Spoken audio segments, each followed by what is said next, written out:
అంటే నరదిష్టి గురువు గారు ఉమ్, ఏది చేసినా కొంతమందికి ఇంట్లో వాళ్ళు ఓర్చుకోరు. అవును. వాళ్ళు మరి నరదిష్టి అనేది ఒక మనిషికి ఎలా తగులుతుంది? మీరు చెప్పిన ఆ ఇందాక చేతబడి శక్తుల్లో ఇది కూడా ఒక భాగమా? నరదిష్టి ఒక మనిషికి ఎలా సోకుతుంది?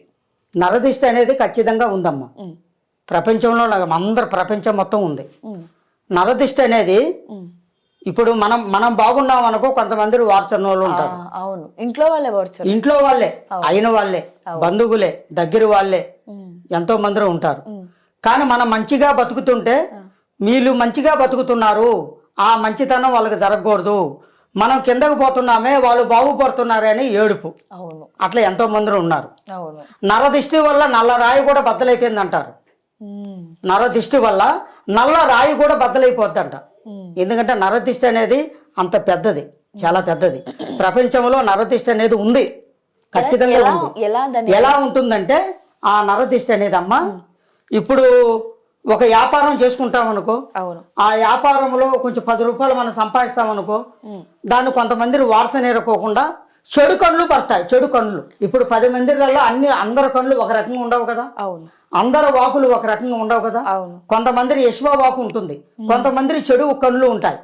వాళ్ళు మనం అంటే గిట్టని వాళ్ళు, మనం అంటే పడని వాళ్ళు, వాళ్ళ కళ్ళు మన వ్యాపారం మీద పడ్డాయనుకో, ఆరోగ్యం మీద పడ్డాయనుకో, మన ఇంటి మీద పడ్డాయనుకో, ఆ వ్యాపారం జరగదు, ఆరోగ్యాలు బాగోవు. అదే నరదిష్టి. ఆ నరదిష్టి వల్ల చాలా మంది దెబ్బతిన్నారు, చాలా మందిని బాధలు పడుతున్నారు, చాలా మంది కష్టపడుతున్నారు. మాలాంటి వాళ్ళ దగ్గరికి వస్తారు, స్వామి నరదిష్టి ఉందండి, మాకు వ్యాపారం కావట్లేదండి, ఏది చేసినా ముందుకు సాగట్లేదు స్వామి అంటే, అప్పుడు ఆ అమ్మవారు పూజ చేసి అమ్మవారు కట్టుకట్టి ఆ నరదిష్టి పోయేట్టుగా ఎంతో మందిని బాగు చేశాను, మంచిగా ఉండేట్టుగా చేశాను. ఆ నరదిష్టి అనేది అలాగ జరుగుతుంది. రైట్. అంటే నరదిష్టి అనేది కొంతమంది చూపుల వల్ల జరుగుతుంది, దాని సెపరేట్ గా పూజలు మంత్రాలు ఏమి చేయరు. మంత్రాలు కూడా చేయరు, శాఖపడికి మంత్రాలు చేస్తారు. ఆ చేతబడిలో కూడా నరదిష్టికి సంబంధించిన దానికి సంబంధం ఉంటుంది.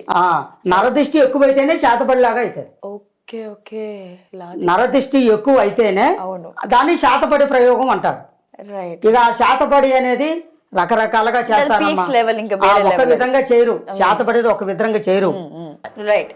సో ఇప్పుడు వరకు సమస్యలు మాట్లాడుకున్నాం కదా, అది ఇప్పుడు మీ టాపిక్స్ లోకి వచ్చేస్తే, నాకు మీరు కూడా చూసే ఉంటారు బయటకు వెళ్ళేటప్పుడు కూడా, ఒకప్పుడు ఇలా జ్యోతిషం చెప్పాలంటే చాలా మీరు చెప్పినట్టు పూర్వీకుల నుంచి ఆ విద్య ఉండాలి, దానికి ఎన్నో పూజలు చేయాలి, అనుభవం ఉండాలి, ఇదంతా కూడా ఒక ప్రాసెస్, ఇదంతా కూడా ఒక విద్యని చెప్పాలి, దేవుడి నుంచి ఒక అనుగ్రహం అని చెప్పాలి. కానీ ఇప్పుడు అలా కాదు, గల్లీకి ఒక చిలకను పెట్టేసుకొని చేతుల జాతకం, ముఖ జాతకం అని చెప్తున్నారు. అయితే గల్లీకి కూడా ఇది బాగా ఎక్కువ అయిపోయింది. జాతకాలు అనేవి అది ఒకప్పుడు లైఫ్ గురించి చెప్తే ఇప్పుడు డబ్బు కోసం అయిపోతుంది. సో ఈ జాతకాలు, ఈ మూఢనమ్మకాల గురించి మీరు ఏం చెప్తారు? అంటే అలా జాతకాలు చెప్పే వాళ్ళ గురించి మీరు ఏమంటారు? ప్రొఫెషన్ గా కాకుండా అన్ప్రొఫెషన్ గా చెప్పే వాళ్ళ గురించి మీరు ఏమంటారు? అయితే అమ్మా, జాతకం అనేది ప్రపంచంలో దైవ సృష్టితోనే వచ్చింది. అవును, భగవంతుల ద్వారానే జాతకం కూడా పుట్టింది. అవును. గాంధాలు, శాస్త్రాలు పూర్వీకులు ఇచ్చిన వరాలు, ఆ పూర్వీకులు, ఆ పెద్దవాళ్ళు, ఆ దేవుళ్ళతోటి, ఆ భగవంతులతోటి వచ్చింది. అవును. కానీ ఉంటారు, రకరకాలుగా ఉంటారు, బయట తిరుగుతుంటారు, రోడ్ల మీద తిరుగుతుంటారు, అక్కడే చెప్తారు, ఇక్కడే చెప్తారు, ఎంతో మంది ఉంటారు. కానీ వాళ్ళందరినీ తప్పుగా అనుకోలేము మనం. కొంతమంది నిజాయితీలు ఉంటారు, కొంతమంది ఏదో ఒక రకంగా వాళ్ళ బాధ వాళ్ళు పడుతుంటారు. డబ్బు కోటి కోసం, కడుపు కోసం ఏదో బాధపడుతుంటారు. కానీ మేమనేది అలా కాదు. జ్యోతిష్యం అనేది నమ్మకం ఖచ్చితంగా ఉంటుంది. ఇప్పుడు అమ్మ, జ్యోతిష్యం అనేది లేకపోతే ఇప్పుడు ఒక వివాహం చేసుకోవాలమ్మా, ఒక పెళ్లి చేసుకోవాలి. పెళ్లి ప్రతి మానవుడు పెళ్లి చేసుకోవాల్సిందేగా ఆ వయసు రాగానే. మరి పెళ్లి చేసుకోవాలంటే ఒక పంతులు గారి దగ్గర ఎందుకు పోతున్నారు? శాస్త్ర గ్రంథం కాడికి. నమ్మకం. దేనికి పోతున్నారు? ఒక మంచి ముహూర్తం కానీ ఒక మంచి శుభ సమయం చెప్తారని. మరి ఆయన జ్యోతిష్యుడే కదా. అవును, ఆయన జ్యోతిష్యం చెప్పేవాడే కదా. అవును. మరి ఆయన పంచాంగం చూసి ఎవరి పేరు ఎట్లుండేది, ఆడవాళ్ళ పేరు, మగవాళ్ళ పేరు, ఇద్దరి పేరు కలిసినాయా లేదా, మరి వాళ్ళిద్దరికి ఏమైనా దోషం ఉందా లేదా అన్ని చూసి మంచి ముహూర్తం చూస్తారు. అవును. మరి ఆ జ్యోతిష్యం కాకపోతే వాళ్ళ దగ్గరికి ఎందుకు వెళ్తారు? మరి అది కూడా నమ్మకూడదు కూడా. అవును, అది కూడా నమ్మకూడదు కూడా. నేరుగా పోయి గుళ్ళో పోయి తాళిపెట్టు కట్టుకుంటే సరిపోతుంది కదా. మరి ఎందుకు వెళ్తారు? ఒక పంతులు గారి దగ్గరికి, అయ్యగారి దగ్గరికి వెళ్తున్నారంటే ఒక నమ్మకం. నమ్మకం.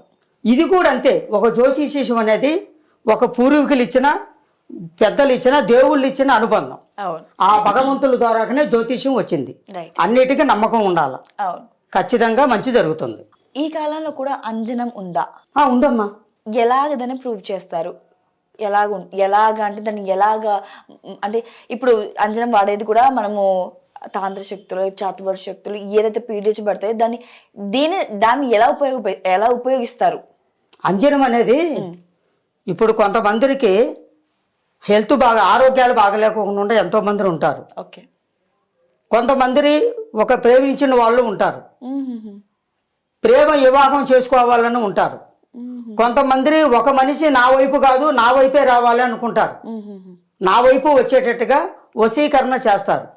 వశీకరణ చేస్తారు. మరి అది నా వైపు వచ్చేటట్టుగా చేస్తున్నారా లేదా, చేశారా లేదా, అది నేను అంజన వేసుకొని చెప్తాను. ఇంకా ఇలాగా తమ్మలపాకు ఉంది కదా, ఈ తమ్మలపాకులో అమ్మవారు రాసి మయ్యి అంటారు దీన్ని. మయ్యి అంటే అమ్మవారు పూజది, వారాహి మాత అమ్మవారి పూజది, ఒక బొట్టు లాంటిది.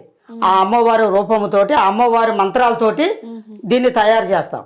తయారు చేసి అమ్మవారి దగ్గర పెట్టి పూజించి 9 రోజులు ఉపవాసాలు ఉండి ఆ అమ్మవారి తర్వాత మా చేతి నుంచి తీసి గిట్ట రాస్తాం. ఇంకా ఇలాగ రాసి ఇలాగ తమలపాకులో అంజనం వేస్తాం.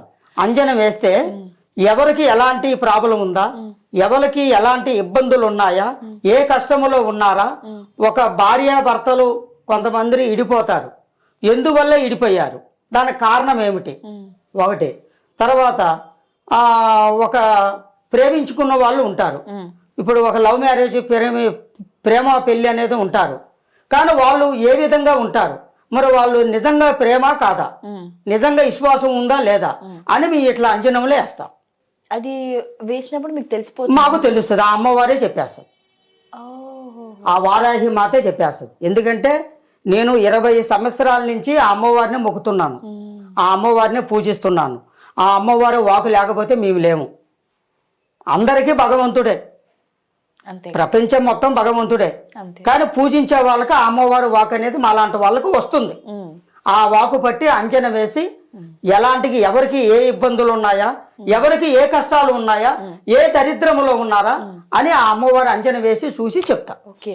అంటే ఒక చాతుబడి శక్తే కాదు, దాని మీద లవ్ ప్రాబ్లమ్, లైఫ్ ప్రాబ్లమ్స్, మొగుడు పిల్లల మధ్యలో ఉన్న ప్రాబ్లమ్స్ కూడా మీరు అందులో చూసి చెప్పగలుగుతాం. చెప్పగలుగుతాం. ఓకే.